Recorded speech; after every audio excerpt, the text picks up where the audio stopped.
মরুভূমির ফল সাম্মাম অত্যন্ত পুষ্টিকর একটি ফল। এতে ক্যালসিয়াম, আয়রন এবং বিটা ক্যারোটিন রয়েছে। তো এই সর্বজন স্বীকৃত এই ফলটি সারা বিশ্বে সমাদৃত। তো এটা আমি চাষে উদ্বুদ্ধ হয়েছি এই পটুয়াখালীর কালিকাপুরে।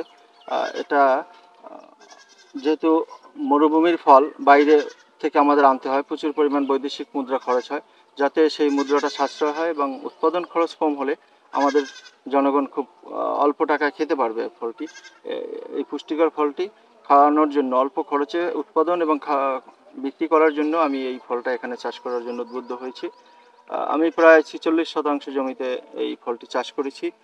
2 লক্ষ টাকার উপরে খরচ হয়েছে। আশা করছি বেশ ভালো একটা মুনাফা হবে।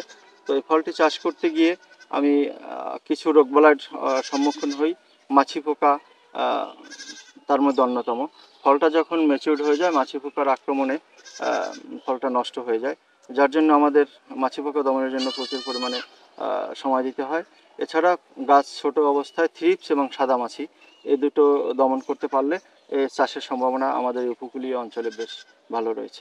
পলিমালচিং ইউজ করেছি এবং মাচা পদ্ধতিতে চাষ করেছি, যাতে অসময়ে বৃষ্টি হলেও যাতে ফলগুলো পচে না যায়। এবং পলিমালচিং ইউজ করার জন্য আমার ঘাস কম হয়েছে এবং আগাছা দমন করতে হয়নি। এছাড়া আমাদের লেবার খরচটাও কম হয়েছে, পানির সেচ ব্যবস্থাটাও কম লেগেছে। আশা করি আমাদের উপকূলীয় এলাকায় এই ফসল ব্যাপকভাবে ফলানো সম্ভব।